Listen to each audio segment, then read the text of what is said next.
Hi friends, మనం స్వాతంత్ర పూర్వ కమిషన్లలో ఉన్నాము. ఇప్పుడు మనము షాడ్లర్ కమిషన్ గురించి తెలుసుకుందాం. షాడ్లర్ కమిషన్ అన్న కలకత్తా విశ్వవిద్యాలయ కమిషన్ అన్న ఒకటే అన్నమాట. మనం ఇంతకుముందుకు వీడియోస్లో భారతీయ విశ్వవిద్యాలయాల కమిషన్ గురించి తెలుసుకున్నాం, గోఖలే తీర్మానం గురించి తెలుసుకున్నాం. ముందు వీడియోస్ అన్నీ ప్లేలిస్ట్లో ఉంటాయి ఫ్రెండ్స్. ఎవరైనా చూడని వాళ్ళు ఉంటే వెళ్ళి చూడండి. షాడ్లర్ కమిషన్ వీటిపైన బిట్స్ కూడా చేస్తున్నాను ఫ్రెండ్స్. ఖచ్చితంగా చూడండి. వీడియోస్ చూసి బిట్స్ చేశారనుకోండి మీకు కంప్లీట్ ఒక ఐడియా వస్తుంది. ఖచ్చితంగా మీరు మంచి సబ్జెక్ట్ మీద మంచి గ్రిప్ వచ్చే అవకాశం ఉంటుంది. ఇంకా వీడియోస్లోకి వెళ్దాం. షాడ్లర్ కమిషన్, కలకత్తా విశ్వవిద్యాలయ కమిషన్. ఈ షాడ్లర్ కలకత్తా విశ్వవిద్యాలయ విద్యా వ్యవహారాలను పరిశీలించి ఈ కలకత్తా విశ్వవిద్యాలయ కమిషన్ ఉంది కదా, ఇది దేనికోసం వచ్చింది? విశ్వవిద్యాలయ వ్యవహారాలను పరిశీలించి నివేదిక సమర్పించమని బ్రిటిష్ ప్రభుత్వం 1917లో లీడ్స్ విశ్వవిద్యాలయ లీడ్స్ విశ్వవిద్యాలయ వైస్ ఛాన్సలర్గా పనిచేస్తున్న సర్ మైకిల్ షాడ్లర్ లీడ్స్ విశ్వవిద్యాలయ వైస్ ఛాన్సలర్గా పనిచేస్తున్న సర్ మైకిల్ షాడ్లర్ అధ్యక్షతన ఈ కమిషన్ నియమించారు. అర్థమైంది కదా ఫ్రెండ్స్. కలకత్తా విశ్వవిద్యాలయ కమిషన్ ఎందుకు వచ్చిందంట? విద్యా వ్యవహారాలను పరిశీలించి నివేదిక సమర్పించమని ఈ బ్రిటిష్ ప్రభుత్వం 1917లో లీడ్స్ విశ్వవిద్యాలయ వైస్ ఛాన్సలర్గా పనిచేస్తున్న సర్ మైకిల్ షాడ్లర్ అధ్యక్షతన ఈ కమిషన్ నియమించారు. నెక్స్ట్, మాధ్యమిక విద్య, శ్రీ విద్య, విశ్వవిద్యాలయాల సమస్యల గురించి ప్రభుత్వానికి నివేదిక సమర్పించింది. దేని మీద ఈ షాడ్లర్ కమిషన్ నివేదిక సమర్పించింది? మాధ్యమిక విద్య మీద, శ్రీ విద్య మీద, విశ్వవిద్యాలయాల సమస్యల గురించి ప్రభుత్వానికి నివేదిక సమర్పించడం జరిగింది. నివేదిక యొక్క ముఖ్యాంశాలు ఏమున్నాయో ఇప్పుడు మనము తెలుసుకుందాం. నివేదిక యొక్క ముఖ్యాంశాలు వచ్చేసి, ఢాకాలో ఒక బోధనా విశ్వవిద్యాలయాన్ని స్థాపించారు. ఇంతకుముందుకు ఏ విశ్వవిద్యాలయము అయినా కూడా మనకు కళాశాలను పర్యవేక్షించడానికి, పట్టాలను ఇవ్వడానికి మాత్రమే ఉండేది. ఇప్పుడు బోధనను కూడా స్టార్ట్ చేయాలి అనేది చెప్పడం జరిగింది ఈ కమిషన్ ద్వారా. ఢాకాలో ఒక బోధనా విశ్వవిద్యాలయాన్ని స్థాపించారు. కలకత్తా చుట్టుప్రక్కల ఉన్న కొన్ని అనుబంధ కళాశాలలని విశ్వవిద్యాలయ కేంద్రాలుగా రూపొందించాలి. ఇప్పుడు కలకత్తా విశ్వవిద్యాలయ కమిషన్ కదా ఇది. అంటే కలకత్తా చుట్టుప్రక్కల ఉన్న కొన్ని అనుబంధ కళాశాలలు ఉంటాయి కదా, ఈ కళాశాలలను విశ్వవిద్యాలయ కేంద్రాలుగా రూపొందించాలి. విశ్వవిద్యాలయంలో బోధనా వనరులని మెరుగుపరచాలి. విశ్వవిద్యాలయం ఉంది కదా, ఈ విశ్వవిద్యాలయంలో ఈ బోధనా వనరులని మెరుగుపరచాలి. ఇప్పటి వరకు ఏ విశ్వవిద్యాలయాల్లో కూడా బోధన అనేది లేదనమాట. ఈ కమిషన్ నుంచే బోధన అనేది స్టార్ట్ అవుతుంది విశ్వవిద్యాలయాలు. నెక్స్ట్ వచ్చేసి, శ్రీ విద్య కొరకు ప్రత్యేక శాఖను స్థాపించాలి. నెక్స్ట్ ఏంటంటే, శ్రీ విద్య కొరకు ప్రత్యేక శాఖను స్థాపించాలి. శ్రీ విద్య కొరకు ప్రత్యేక శాఖను ఏర్పాటు చేయాలి. అయితే ఇంకా నెక్స్ట్ ఏంటి? అన్ని విశ్వవిద్యాలయాలకు సంబంధించింది. అంటే ఈ కలకత్తా విశ్వవిద్యాలయ కమిషన్ అన్ని విశ్వవిద్యాలయాలకు సంబంధించి ఏమేమి చేసింది అనేది ఇప్పుడు మనము చూద్దాం. విశ్వవిద్యాలయాల మీద రాష్ట్ర ప్రభుత్వాన్ని జోక్యం తగదు. ఈ విశ్వవిద్యాలయాల మీద రాష్ట్ర ప్రభుత్వాలకి జోక్యం తగదు.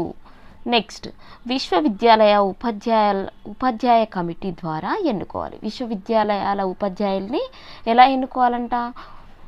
కమిటీ ద్వారా ఎన్నుకోవాలి. విశ్వవిద్యాలయ ఉపాధ్యాయులని కమిటీ ద్వారా మాత్రమే ఎన్నుకోవాలి. సిండికేట్ స్థానంలో ఎగ్జిక్యూటివ్ కౌన్సిల్ని నియమించాలి.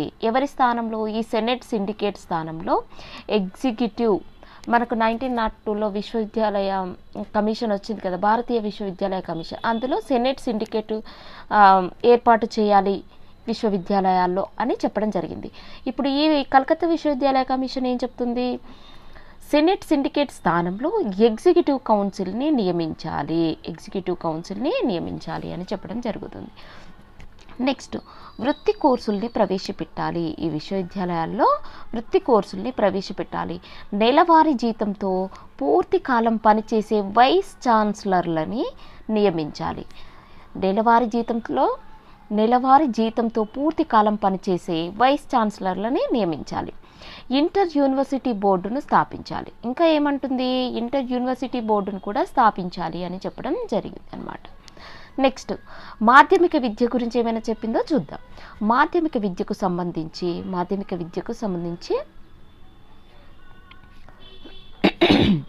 మాధ్యమిక విద్యలో మార్పులు రానితే ఉన్నత విద్యలో మార్పులు రావని కమిషన్ మాధ్యమిక స్థాయిని పునర్వ్యవస్థీకరించుటకు ఈ సూచనలు ఇచ్చింది. అంతే కదా, మాధ్యమిక విద్యలో మార్పులు రాకుండా ఉన్నత విద్యలో మార్పులు రావని కమిషన్ చెప్పిందనమాట. మాధ్యమిక స్థాయిని పునర్వ్యవస్థీకరించుటకు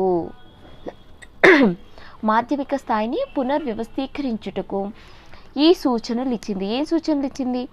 విద్యా స్వరూపం గురించి చెప్పింది. ఏమని చెప్పింది? విద్యా స్వరూపం 10+2+3గా ఉండాలి. 10 అంటే 10th క్లాస్ వరకు, 2 అంటే ఇంటర్, నెక్స్ట్ 3 అంటే డిగ్రీ అన్నమాట. డిగ్రీ 3 years అట్లా చెప్పింది. ఇప్పుడు మనకు క్వశ్చన్ అడిగే అవకాశం కూడా ఉంటుంది ఫ్రెండ్స్. ఇవి కలకత్తా విశ్వవిద్యాలయ కమిషన్ విద్యా స్వరూపం ఏంటి అని అంటే 10+2+3గా ఉండాలి. ఇంటర్ పరీక్షలను నిర్వహించుటకు స్వయం ప్రతిపత్తి గల సెకండరీ మరియు ఇంటర్మీడియట్ బోర్డుని నియమించాలి. ఇంటర్ పరీక్షలు నిర్వహించుటకు స్వయం ప్రతిపత్తి గల సెకండరీ మరియు ఇంటర్మీడియట్ బోర్డును నియమించాలి. ఓకేనా. లెక్కలు ఇంగ్లీష్లో మినహా, అంటే గణితము ఇంగ్లీషులు మినహా ఇతర సబ్జెక్టులన్నీ మాతృభాషలోనే బోధన భాషగా ఉండాలి. ఇతర సబ్జెక్టులు ఏవేవి మినహా? లెక్కలు, ఇంగ్లీష్ మినహా ఇతర సబ్జెక్టులన్నీ మాతృభాషలో బోధన భాషగా ఉండాలి. నెక్స్ట్ మాధ్యమిక స్థాయిలో భిన్న కోర్సులని ప్రవేశపెట్టాలి. ఈ మాధ్యమిక విద్యకు సంబంధించి ఏమేం చెప్పారో విన్నాం కదా. మాధ్యమిక విద్యలో మార్పు రానిదే ఉన్నత విద్యలో మార్పు రాదు, కాబట్టి మాధ్యమిక స్థాయిని పునర్వ్యవస్థీకరించాలని చెప్పడం జరిగింది. ఇంకా ఏం చెప్పింది? విద్యా స్వరూపం ఏ విధంగా ఉండాలంటే 10+2+3గా ఉండాలి. ఇంటర్ పరీక్షలు నిర్వహించుటకి స్వయం ప్రతిపత్తి గల సెకండరీ మరియు ఇంటర్మీడియట్ బోర్డుని నియమించాలి. లెక్కలు ఇంగ్లీష్ తప్ప మిగతా సబ్జెక్టులన్నీ మన మాతృభాషలోనే బోధించాలి. నెక్స్ట్ మాధ్యమిక స్థాయిలో భిన్న కోర్సులని ప్రవేశపెట్టాలి అని చెప్పడం జరిగింది. నెక్స్ట్ మనకి ఉపాధ్యాయ శిక్షణకు సంబంధించి ఏం చెప్పిందో ఇప్పుడు చూద్దాం. ఉపాధ్యాయ శిక్షణకు సంబంధించి శిక్షణ పొందిన ఉపాధ్యాయులను పెంచాలి. అంతే కదా, శిక్షణ పొందిన ఉపాధ్యాయులని పెంచాలి. ఇంటర్ డిగ్రీలో విద్య ఒక సబ్జెక్టుగా ఉండాలి. ఇంటర్మీడియట్ డిగ్రీలో విద్య అనేది ఒక సబ్జెక్టుగా ఉండాలి. విశ్వవిద్యాలయాల్లో విద్యా విభాగాలు ఏర్పాటు చేయాలి. స్త్రీ విద్యకు సంబంధించి ముస్లిం బాలికల కోసం పర్దా పాఠశాలలు ఏర్పాటు చేయాలి. స్త్రీలకి వైద్య విద్య సౌకర్యం కల్పించాలి. స్త్రీ విద్య కోసం ఏం చెప్పింది? ఈ ముస్లిం బాలికల కోసం పర్దా పాఠశాలలు ఏర్పాటు చేయాలి. ఎవరి కోసం? ముస్లిం బాలికల కోసం. స్త్రీలకు వైద్య విద్య సౌకర్యాలు కూడా కల్పించాలి. ఇంకా ఏం చెప్పింది? షాడ్లర్ కమిషన్ ప్రభావం ఏ విధంగా ఉందో ఇప్పుడు చూద్దాం. ఈ కమిషన్ నివేదిక తర్వాత మైసూర్, పాట్నా, బెనారస్, అలీగఢ్, ఢాకా, లక్నో, హైదరాబాద్లోని ఉస్మానియా యూనివర్సిటీ 1918లో స్థాపించబడ్డాయి. ఈ కమిషన్ తర్వాత ఏమేమి విశ్వవిద్యాలయాలు ఏర్పడ్డాయి? మైసూర్లో, పాట్నాలో, బెనారస్లో, అలీగఢ్లో, ఢాకా, లక్నో, హైదరాబాద్లో కూడా విశ్వవిద్యాలయాలు ఏర్పడడం జరిగింది. విశ్వవిద్యాలయాల్లో బోధన పరిశోధనా కేంద్రాలుగా అభివృద్ధి చెందాయి. ఏ విధంగా అభివృద్ధి చెందాయి విశ్వవిద్యాలయాలు? బోధనగా పరిశోధనా కేంద్రాలుగా అభివృద్ధి చెందాయి. ప్రస్తుతం మన విశ్వవిద్యాలయాల నిర్వహణకు ఈ కమిషన్ సూచనలు మార్గదర్శకం. ఈ కమిషన్ సూచనలు కలకత్తా విశ్వవిద్యాలయ కమిషన్ సూచనలే మార్గదర్శకంగా ఉన్నాయి. 1921 ఎలిమెంటరీ విద్యా చరిత్రలో ఒక మైలురాయి. ఈ 1921 అనేది ఎలిమెంటరీ విద్యా చరిత్రలోనే ఒక మైలురాయి. ఎందుకంట? ఈ విద్యను భారతీయ మంత్రులకి అప్పగించారు కాబట్టి. మన భారతీయ విద్యను భారతీయ మంత్రులకే అప్పగించడం జరిగింది. 1921లో కేప్ ఏర్పాటు చేశారు. 1921లో ఏం ఏర్పాటు చేశారు? కేప్ ఏర్పాటు చేయడం జరిగింది. ఓకే ఫ్రెండ్స్, ఇంతటితో మనకు షాడ్లర్ కమిషన్ కంప్లీట్ అయింది. షాడ్లర్ కమిషన్ ఎప్పుడు ఏర్పడింది? 1917లో ఏర్పడింది. గుర్తుంచుకోండి ఫ్రెండ్స్, ఈ కలకత్తా విశ్వవిద్యాలయాల మీద వచ్చిన కమిషన్ షాడ్లర్ కమిషన్ అనమాట. మనకి ఇందులో ఉన్న మెయిన్ పాయింట్స్ నేను చాలా బాగా ఎక్స్ప్లెయిన్ చేశాను అనుకుంటున్నాను. మీకు ఎవరికైనా ఈ వీడియో నచ్చుంటే లైక్ చేయండి, షేర్ చేయండి, సబ్స్క్రైబ్ చేసుకోండి. ఇలాంటి వీడియోస్ ఇంకా చాలా చేస్తాను ఫ్రెండ్స్. Thank you friends.